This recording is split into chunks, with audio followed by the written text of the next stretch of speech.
February is shaping up to be one interesting month as the country's two highest officials face impeachment complaints. Let's begin with the House Committee on Justice finding two cases against President Marcos, both sufficient in form. And for that, let's talk to News 5's House correspondent Marian Enriquez. Marian, okay, unang-una, magandang hapon sa iyo. Sana nakapananghalian na si Maan kasi tuloy-tuloy kanina yung hearing at may press conference pa. Anong ibig sabihin ng sufficient in form ang mga reklamo at pakwento sa naging botohan? O sige, bago ko sabihin, Lourdes, and paano nga ito yung naging botohan dito sa sufficiency in form, itong dalawang reklamo, ano ba yung sufficiency in form? Paano ba ito tutukuyin? Ayon nga doon sa chairperson ng Committee on Justice, si Congresswoman Jervy Luistro, masasabi natin na sufficient po o sapat yung forma ng impeachment complaint kung ito po ay signed o ibig sabihin pirmado ng mga complainants, verified. Ibig sabihin base po yung reklamo doon sa personal knowledge o authentic records. At pangatlo, meron pong resolution of endorsement o inendorso po ito ng kongresista. So dapat po yan yung unang tatlo na tinitingnan po nila. Kanina nga bago nga nagkabotohan nagkainitan pa yung ilang mga kongresista dahil una pinunan niya Manila 3rd District Representative Joel Chua, bakit wala dito yung mga complainant, yung mga mismong nag-file ng reklamo? Kasi ang imbitado lang po kanina doon sa pagdinig ay yung mismo mga endorser, no? Ang una po kasi nag-complain, ang unang reklamo si Attorney Andre De Jesus, litigator yan. Ang endorser po ay si pusong Pinoy Party List Representative Jet Nisay. So ang present na kanina was Congressman Jet Nisay. And the other complaint po was endorsed naman by Makabayan Bloc lawmakers na ang reklamo po ay galing po yan sa bayan. So yung tatlong kongresista lang ng Makabayan Bloc din, yung present kanina. Si Congressman Joel Chua, tinatanong niya bakit wala mismo sila dito dahil maalala po ninyo during the previous hearings po ng good government, naging issue yung mga lagda-lagda, hindi naman pala totoo, kumbaga biglang babawiin later on. So kanila, he gave emphasis on that na dapat present sila. Pero po, nilinaw naman din even ni Justice Chair Luistro and ML Party List Representative, former Justice Secretary Leila de Lima na hindi naman necessary kailangan po nandito yung mga complainant dahil na-cover din ng media na authenticated po itong mga reklamo, nag-take ng oath yung mga complainant at meron pong notaryo, kumbaga may abogado na nag-notarize nitong mga reklamo. And preliminary procedures lang naman po yung tinatakil when it comes to determining substance and form. So yun yung kanina.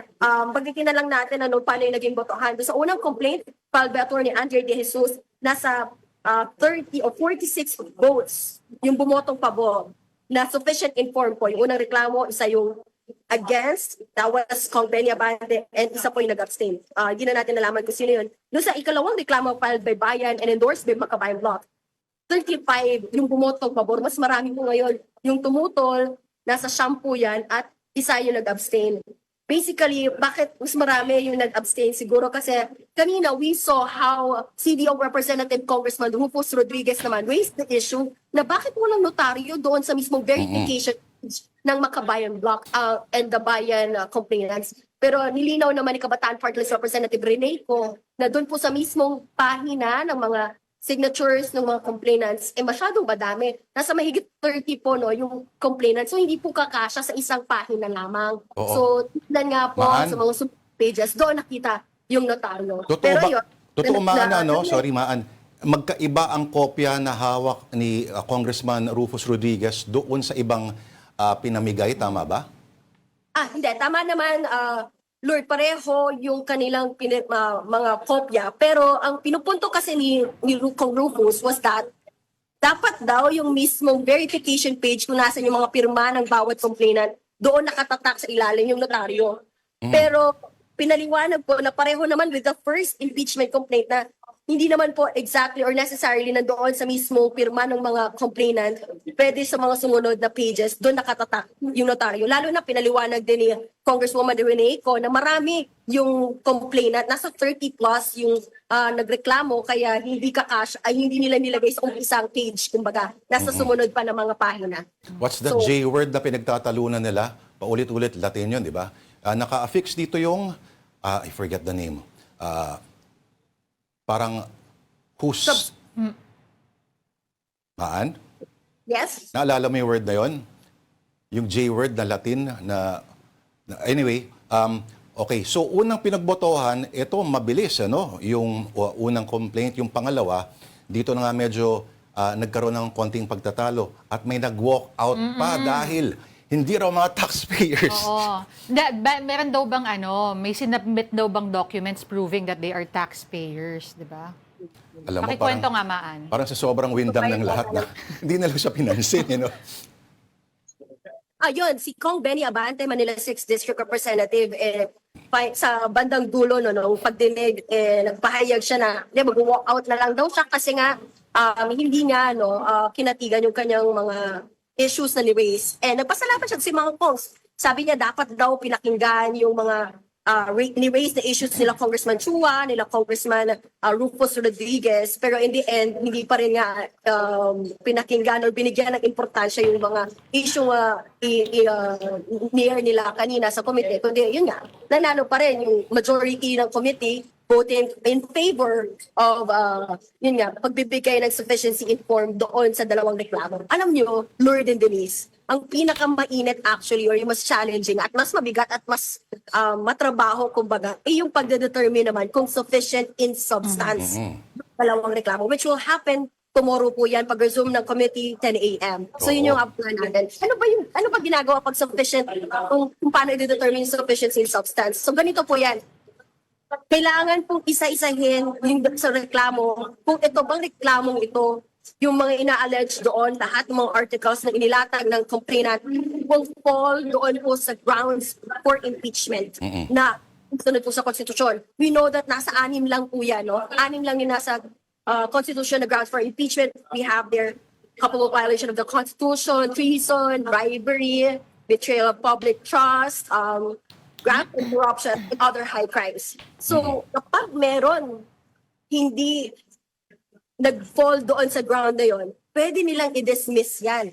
Kumbaga, yun yung tinanong natin kanina sa press con. Dito nga sila nagpa-press con kanina. So, possible ba na barilin yan and basura na agad itong reklamo?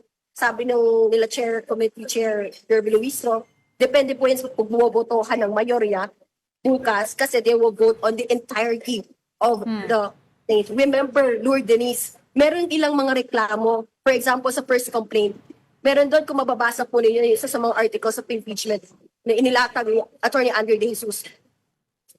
Inaakusa niya si PBBM na binuo daw yung Independent Commission for Infrastructure o ICI para raw pagtakpan yung kanyang mga kaalyado dito nga sa flood control scandal. So, yung sa bahaging yon medyo magkakaroon ng matinding debate kasi maaring may iba ang suspetsa ay talagang sinasadya na maging absurd or ridiculous itong mga charges so that posible raw na ma-dismiss, magkaroon ng pagkakataon na later on ma-dismiss itong mga ito kasi napaka-absurd. Pero, okay, mas matagal ang deliberasyon dito. Pero sa mga interviews, sinabi ni Committee Chair Jervel Ruizo na kahit sa mismo, nalilito na rin daw kung Feb 6 ba versus January 15 ang pagtatapos ng 1-year na ban. Yes, tama ka dyan, Lord. Yan naman ay sa usapin po noong impeachment complaint, paghahain ng panibagong impeachment complaints laban kay Vice President Sara Duterte. Kasi po, kanina kung maalala po ninyo, which I think will be reported by our One News reporter na si Amy, nag-cover po nung filing ng Makabayan Block and ng Akbayan and ML Party List Representative Leila de Lima and Percy Sendanya nung dalawang reklamo laban kay VP Sara Duterte. Kasi di ba initially po sa first decision ng Korte Suprema declaring the unconstitutionality of the VP Sara impeachment proceedings, sinabi po doon na Feb 6, pwede maghain, February 6, 2026. Pero dito sa second or doon sa recent decision nila, sinabi doon na January 15 onwards, I guess, pwede nang mag-file. Kasi nga po, in-interpret ng Korte Suprema na yung session days versus calendar days. Calendar day, which is hindi po yun yung nakalagay pag when we talk about legislative session days. Ganito, so, ang tindi ng Pilipinas, So, paglilinaw lang, yung pinag-usapan kanina ay impeachment charges against the President. Yung pinagbotohan. Pero yung final, is against the Vice President. Para malinaw lang tayo. And yung you're referring to kung kailan yung 1-year ban Yes. Yeah. Sa VP. sa VP Sara. VP Sara. Okay, ano ang next steps maliban sa, pagkatapos today's committee voting, tapos yung vote, yung pag-determine sa substance naman, isang mabilis, anong mangyayari pagkatapos nun?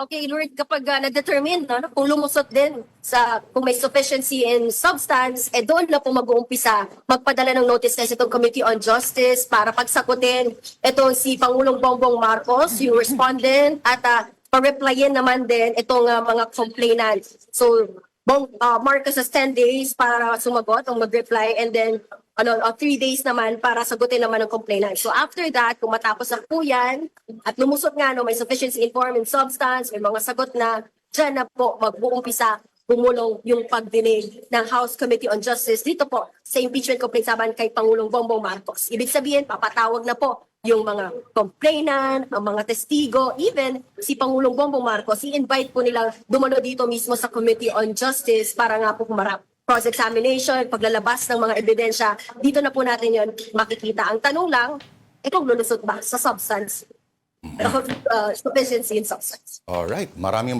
salamat sa iyong ulat ng ating News 5 House correspondent, Marian Enriquez. Thank you, Marian.